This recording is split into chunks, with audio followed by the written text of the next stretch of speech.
Understand that after 8 years, this NDP Liberal Prime Minister is not worth the cost. And they're right.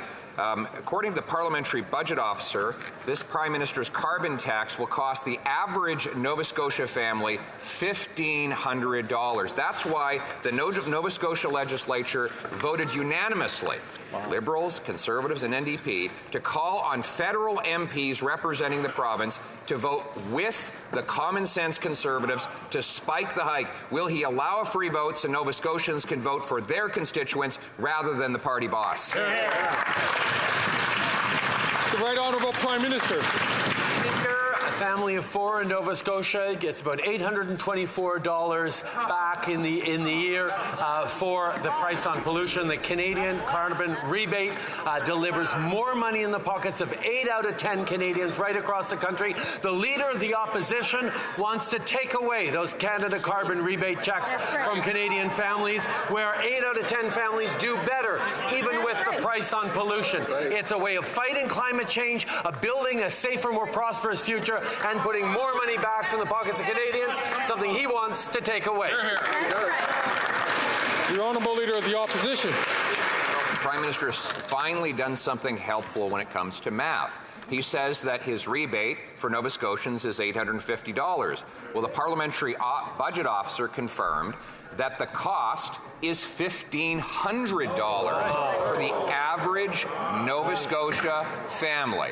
So he wants to take away $1,500 from the average Nova Scotia family in carbon taxes and give back only $850. Everybody knows that the carbon tax is just like him, not worth the cost. Will he allow a free vote? The Right Honourable Prime Minister. Mr. Speaker, once again, the Leader of the Opposition wants to take away the Canada carbon rebate checks that land in Nova Scotians' mailboxes, but in the pockets of families right across the country where the price on pollution is in place, because 8 out of 10 of them do better with the price on pollution and the Canada carbon rebate than they would. He wants to take away those checks from Canadians, and he wants to do far less to fight against the climate change impacts the Canadians are feeling from coast to coast to coast. No plan for the future, no money for Canadians. L'honorable chef de l'opposition. Speaker, the tax revolt has spread to Ontario, where now the Liberal leader of the provincial party has flip-flopped and says that she too is against the Prime Minister's carbon tax. Maybe that's because she read the Parliamentary Budget Officer report showing Ontarians will pay $1,674.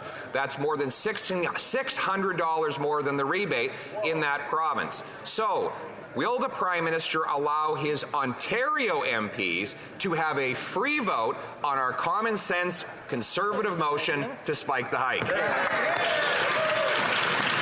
The Right Honourable Prime Minister. Speaker, families in Ontario are facing higher prices for groceries, higher costs for rent, and we are delivering a Canada carbon rebate that leaves them better off. 8 out of 10 Canadian families across the country do more money in their pockets with the Canada carbon rebate than the price on pollution costs them. At the same time, the price on pollution is bringing down carbon emissions, preparing a cleaner economy of the future, and putting more money bringing down emissions. Emissions went up last year.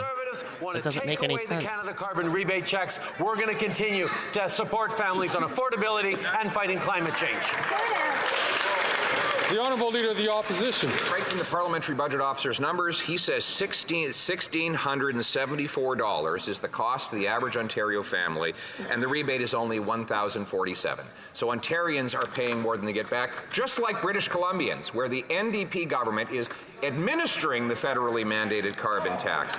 And according to the Vancouver Sun today, the budget presented by the NDP in that province says the carbon tax will raise $9 billion over 3 years and only pay back $3 billion. Mr. Speaker, that's a net nearly $6 billion net carbon tax cost. Will he allow BC MPs? The Right Honourable Prime Minister. Mr. Speaker, for Canadians watching politics and watching this question period, for reporters up in the gallery, or anyone who wants to see a concrete example of of the fact that the leader of the official opposition doesn't care about facts, doesn't care about evidence, doesn't care about how the Federation works. He just wants to make Your communist federation? to score partisan points. The fact is, Mr. Speaker, that British Columbia price on pollution has been there since 2008 and will continue to be administered by British Columbia, not the federal government. Well done.